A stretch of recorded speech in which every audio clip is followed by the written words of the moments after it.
Good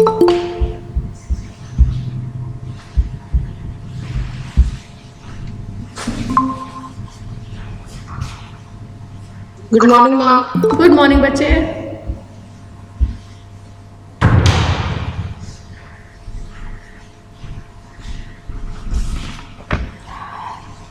आपका जो chapter चल रहा था उसका नाम था जॉर्ज पंचम की नाक, जो मैं कल आप सबको एक्सप्लेन कर चुकी थी। सबको समझ में आया कि इस चैप्टर में है क्या क्या?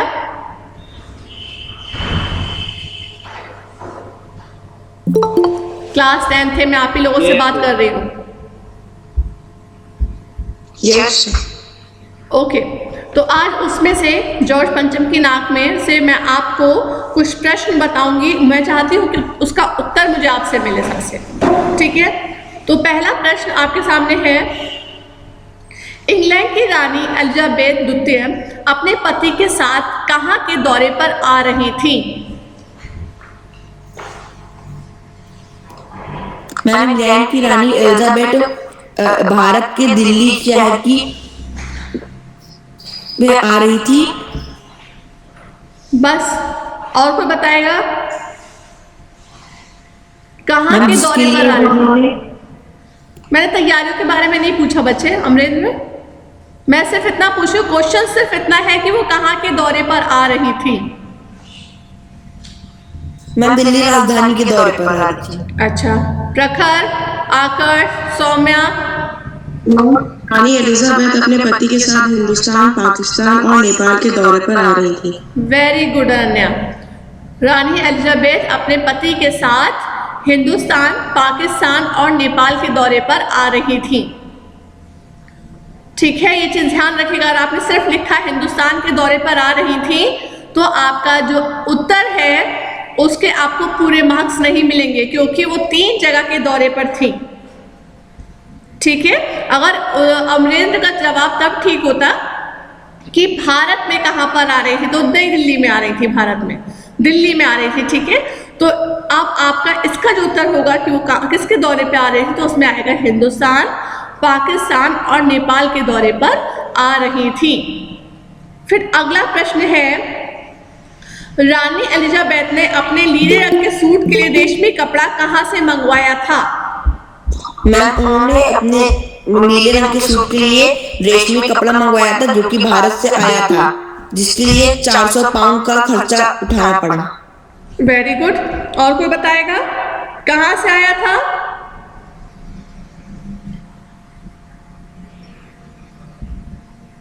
अमरेंद्र का जवाब ठीक है या नहीं है?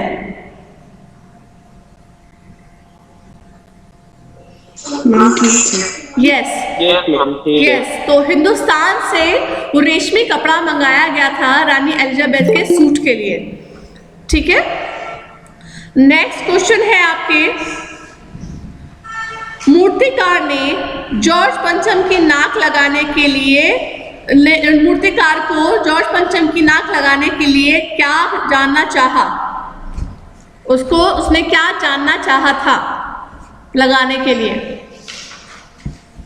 मैम, नाक किस पत्थर से बनी हुई है? लाट किस पत्थर से बनी हुई है? ठीक है, जो इसकी नाक है लाट की, वो किस पत्थर से बनी हुई है, ये जानना चाहा। अगर यही नहीं पता होगा कि पत्थर कौन सा है तो वो मैच नहीं करेगी और पता चलेगा कि अलग से इसकी नाक लगाई गई है।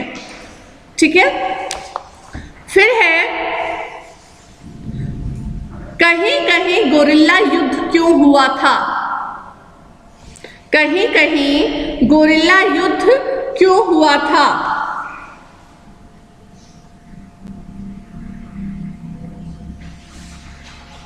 कोई बताएगा? कहीं कहीं गोरिल्ला युद्ध, ये पाठ में ही आता है। कहीं कहीं गोरिल्ला युद्ध क्यों हुआ था?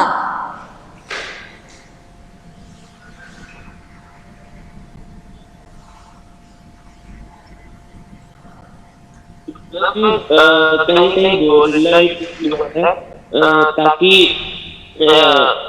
रानी एलिजाबेथ के भारत दौरे पर, कहीं कहीं गोरिल्ला युद्ध इसलिए हुआ था, मैं आप लोग को बता रही हूँ, इस चीज को ध्यान रखेंगे सब, शाही लाटों की नाक के लिए। शाही लाटों की नाक के लिए। क्या हुआ था कि उस टाइम पे जब अंग्रेज़ों के लिए लड़ाई हो रही थी अपने भारत के लिए अंग्रेज़ों से, तो क्या होता था कि दो तरीके के तत्व होते थे। एक हुआ कि अराजक तत्व और एक होते थे बचाने वाले। तो जितनी लाट थी हमारे हिंदुस्तान में बाहर की या शाही लाटें, तो क्या किया जाता था, आए दिन किसी का हाथ टूटा हुआ है, किसी की नाक टूटी हुई है, तो कुछ ना कुछ ऐसा होता था जो लोगों को अच्छा नहीं लगता था। तो गुरिल्ला युद्ध क्यों हुआ था, उन जो शाही लाटें जो थी उनकी नाकों के लिए गुरिल्ला युद्ध हुआ था। ठीक है। अब गोरिल्ला ये नहीं कि जंगल से गोरिल्ला को पकड़ के लाया था, युद्ध कराया था, मतलब हम ही लोग जो आपस में एक दूसरे के साथ लड़े थे। ठीक है, उसको कहते हैं गोरिल्ला युद्ध। समझ में आया सबको? फिर नेक्स्ट है जॉर्ज पंचम की लाट से संबंधित महत्वपूर्ण जानकारी जुटाने की जिम्मेदारी कमेटी ने किसे सौंपी? मैं मूर्तिकार को। अच्छा, और कोई बताएगा? जॉर्ज पंचम की लाट से संबंधित महत्वपूर्ण जानकारी जुटाने की जिम्मेदारी कमेटी ने किसे सौंपी?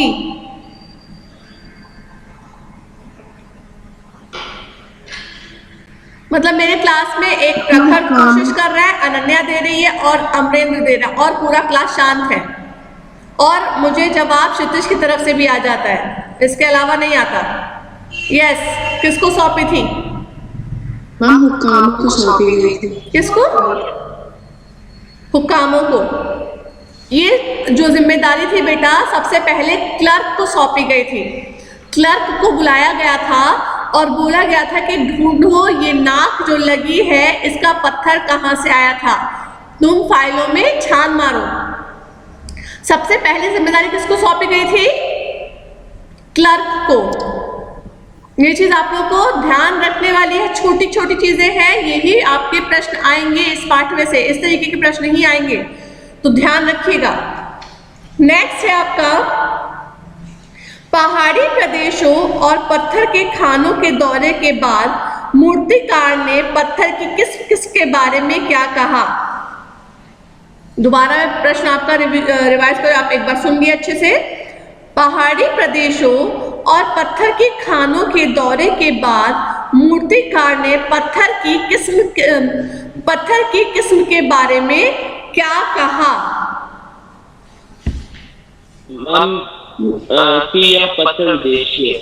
कि यह पत्थर विदेशी है। ये देश के किसी भी पहाड़ पे पत्थर मिला ही नहीं, ये हमारे देश का है ही नहीं, यह पत्थर जो है विदेशी है। गुड। फिर है बिहार सेक्रेटेरिएट के सामने बच्चे कब शहीद हुए थे?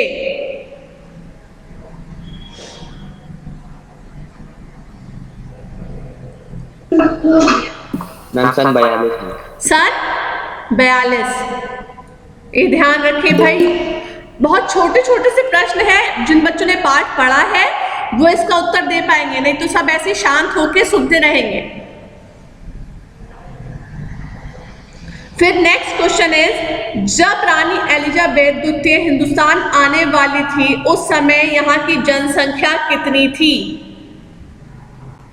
लिखा है पाठ में आपके, उस समय यहाँ की जनसंख्या कितनी थी?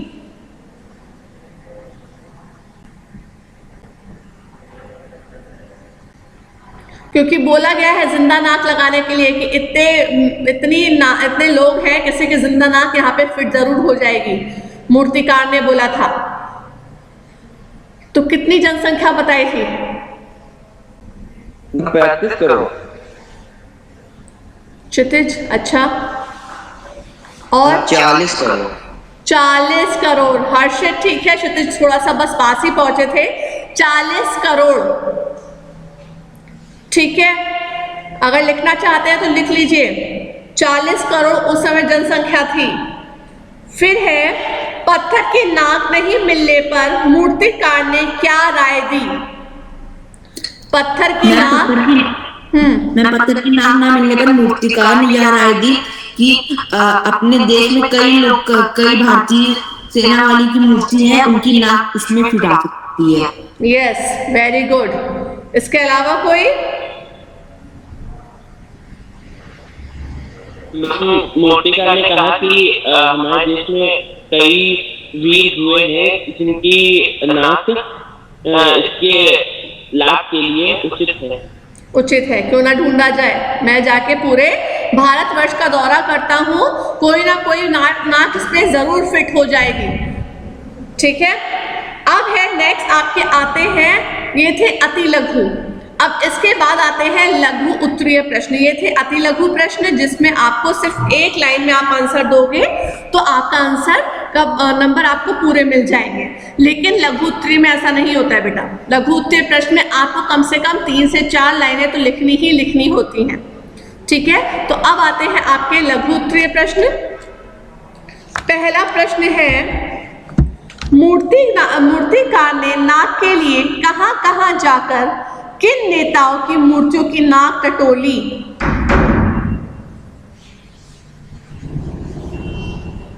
मूर्तिकार ने कहां जाकर किन नेताओं की मूर्तियों की नाक टटोली?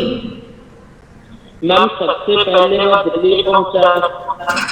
मैम वहां उसने दादा भाई नौरोजी, गोखले, तिलक, शिवाजी,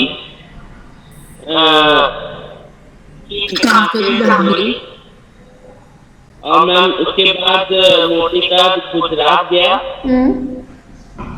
और फिर वहाँ गांधी जी, मैम सरदार पटेल, वल्लभ भाई पटेल, महादेव देसाई की मूर्तियों को परखा और उनकी नाकों का जायजा किया। उसके बाद और फिर मैम उसके बाद मैं वहाँ बंगाल गया। और मैम वहाँ रविन्द्रनाथ टैगोर की। Very good.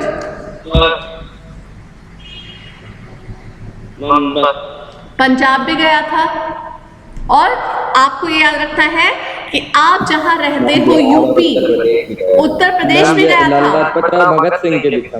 यस, तो ये चीज आपको ध्यान रखनी है बेटा कि जब आप उत्तर लिख रहे हैं तो आप जहाँ को बिलोंग करते हैं, आप जहाँ रहते हैं, वहाँ के शहीद कौन कौन थे, वहाँ के लिए कौन कौन थे, तो आपको ये लिखना बहुत अति आवश्यक हो जाता है।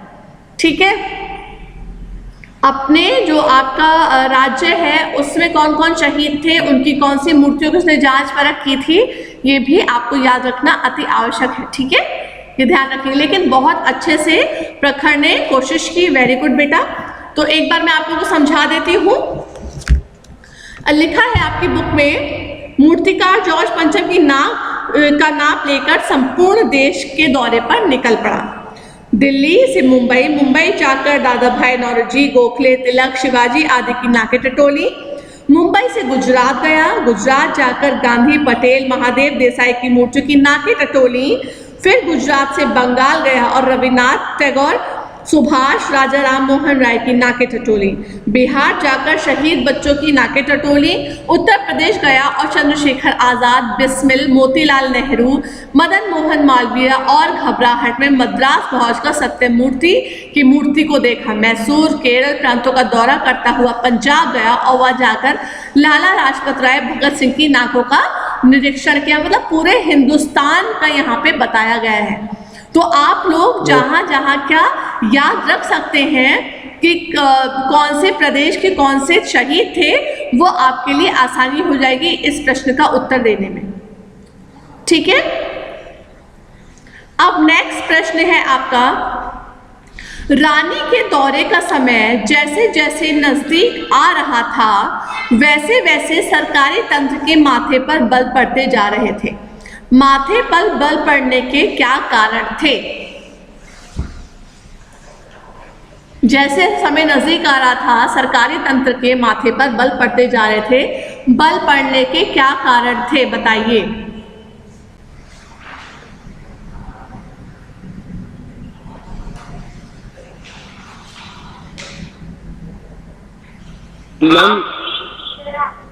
मैम बल पड़ने के यह कारण थे कि मैम एलिजाबेथ के भारत दौरे के सारे इंतजाम का प्रबंध करना मैम मुश्किल था, और मैम जो जॉर्ज पंचम की नाक है उसका भी कोई मैम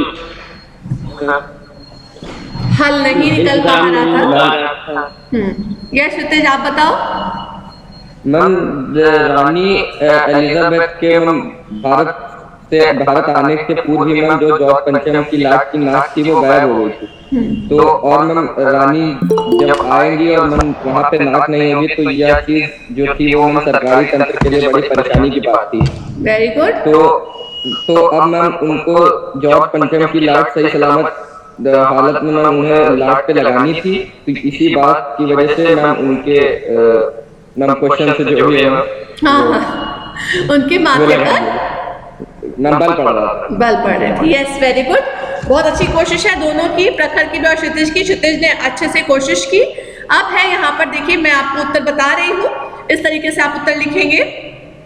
रानी के दौरे को लेकर सभी तैयारी लगभग पूरी हो चुकी थी, फिर भी एक परेशानी आ गई थी जिसके कारण सरकारी तंत्र के माथे पर बल पड़े थे कि उसी समय जॉर्ज पंचम की नाक हथियारबंद पहरेदारों की गश्त लगते हुए भी गायब हो गई थी, जबकि पहरेदार लगाए गए थे। क्योंकि उस टाइम पे क्या था कि सारी लाटें जो थी तो उनका कुछ ना कुछ अंग को क्षति पहुंचाई जा रही थी।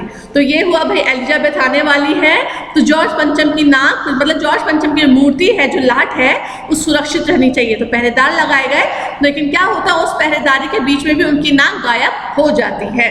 ठीक है, गश्त लगते हुए भी गायब हो गई थी। नई दिल्ली में सब कुछ संपन्न दिखाई दे रहा था, पर जॉर्ज पंचम की नाक का ना होना तंत्र की नाक की बात थी। इस समय रहते नाक लगवाई जाए, ठीक है, कि समय रहते नाक लगवाई जाए, और उसमें दिन पर दिन परेशानियां आती जा रही थी, इसलिए सरकारी तंत्र के माथे पर बल आ रहा था। क्षितिज की कोशिश अच्छी थी, प्रखर की भी। वेरी गुड बेटा। अब है नेक्स्ट है, ये सबको बहुत आसान है, सबको आता होगा इस क्वेश्चन का आंसर। रानी के आने से पहले नाक को लगवाने के लिए क्या प्रबंध किए गए? रानी के आने से पहले नाक को लगवाने के लिए लाट पर क्या प्रबंध किए गए?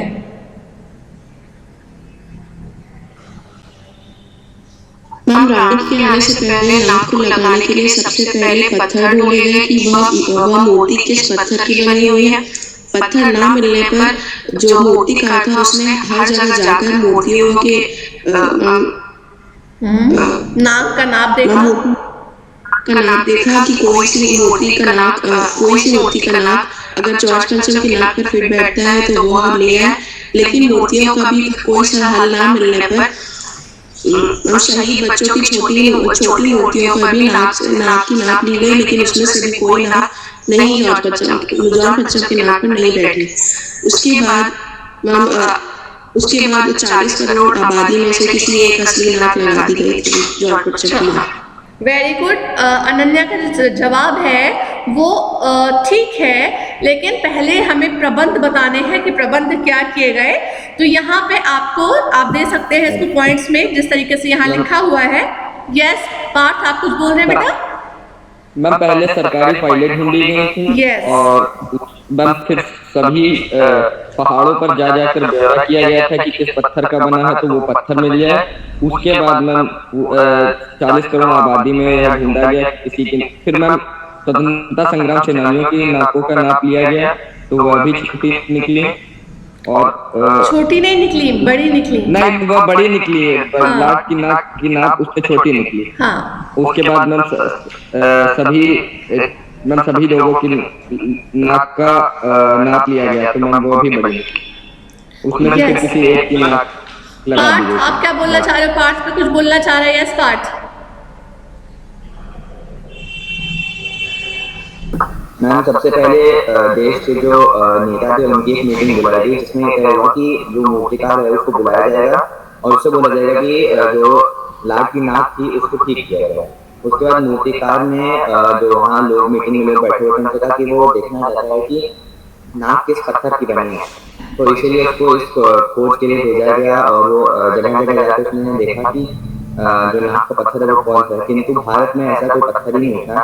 तो इसलिए वो वापस आया दिल्ली और वहाँ पर फिर से बैठक हुई, जिसमें यह तय किया गया कि स्वतंत्रता सेनानियों की जो नाक है वो मूर्ति पर लगाई जा सकती है, किंतु जॉर्ज पंचम की नाक इतनी छोटी थी कि उस पर जो बच्चे थे जो स्वतंत्रता सेनानी थे उनकी नाक भी फिट नहीं बैठ रही थी।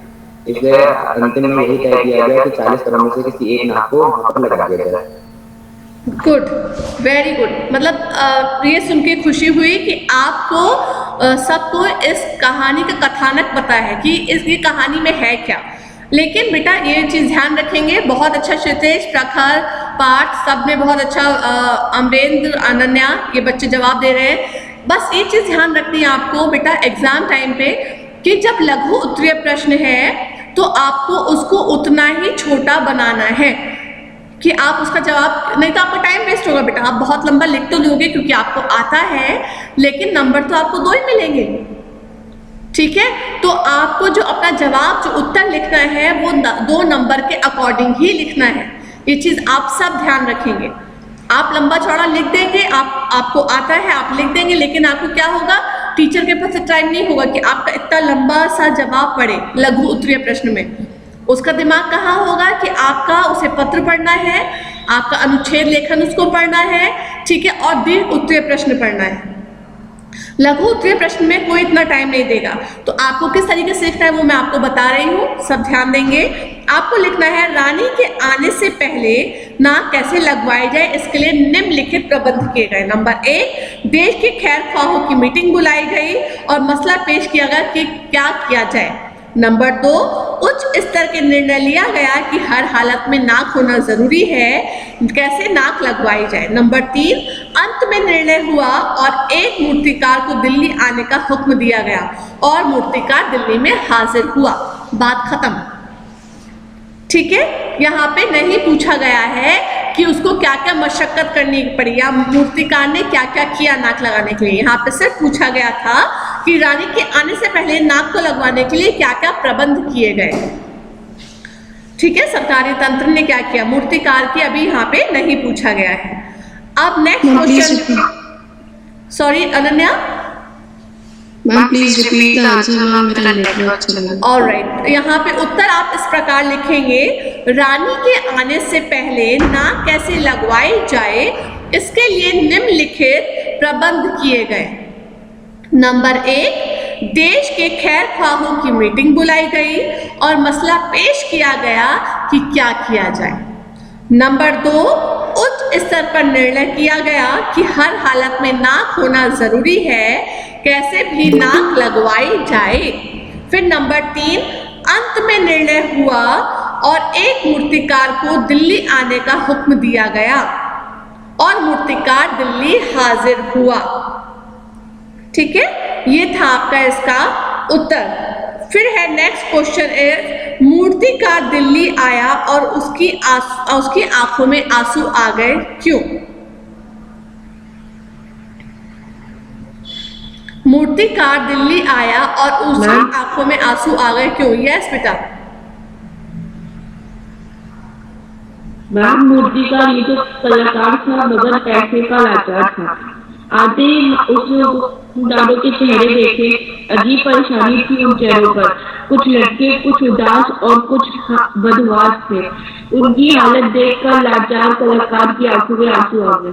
वेरी गुड निधि, वेरी गुड, बहुत सही उत्तर दिया आपने। यहाँ पे है, मूर्तिकार ने दिल्ली आकर हुक्कामों के चेहरे देखे, उनके चेहरों पर अजीब परेशानी देखी। कुछ के चेहरे लटके थे, कुछ उदास थे और कुछ बदहवास थे। उनकी हालत देखकर लाचार मूर्तिकार की आंखों में आंसू आ गए। मूर्तिकार उनकी परेशानी को जानना चाहता था, तभी एक आवाज सुनाई दी, मूर्तिकार जॉर्ज पंचम की नाक लगानी है, ठीक है। तो आज हम लोग इतने क्वेश्चंस कर रहे हैं, कल हम लोग इसके आगे के क्वेश्चंस को करेंगे, ठीक है। आज के लिए इतना काफी है, कल इस पार्ट के आगे क्वेश्चंस हम लोग समझेंगे, ठीक है क्लास? ओके, 10th है, ओके। अब अटेंडेंस टाइम।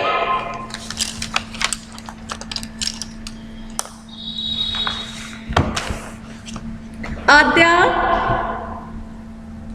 एमन,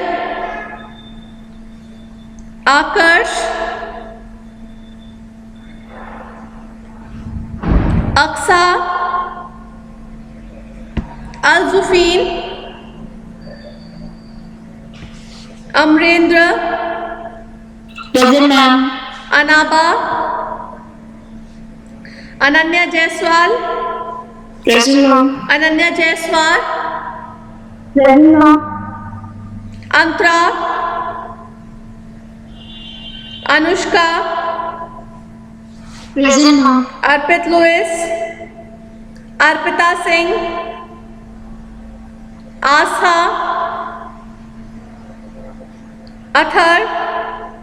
Atharva Arya, Avantika, Kshitij, present ma'am. Dhruv Agarwal, present ma'am. Hajra, Harshil, Harshil Dhawan, Harshil Srivastava, ma'am Harshal Dhawan. Harshil Dhawan, okay बेटा, Harshit and Harshil Dhawan, alright. Inshara Abidi, Ishika, Isra, Kinshuk, Mohammad Ajlan, Mohammad Musa, Namita Topo, Nidhi Anand, Nitya, Nidhi Anand, alright Nitya, Paath, present ma'am. Prabhat, present ma'am. Prapreet, present ma'am. Prakhar, present ma'am. Saham, present ma'am. Samiha, Shreya, Siddhi, present ma'am. Saumya, present ma'am. Tanay, Unnati, Vipul. Okay, आप सबका project आप लोगों ने बना लिया है सब बच्चों ने? Yes ma'am. ओके, तो मैं आप लोगों को कल डेट दे दूंगी कि आप लोगों को अब सबमिट करना है अपना प्रोजेक्ट, ठीक है? और आप लोग स्कूल आके उस टाइम के अंदर आप लोग अपना अपना प्रोजेक्ट आके सबमिट कर देंगे, ठीक है? Okay, bye bye class, God bless you बेटा, बाय कल बाय, डेट चाहिए। Thank you. वेलकम बच्चे।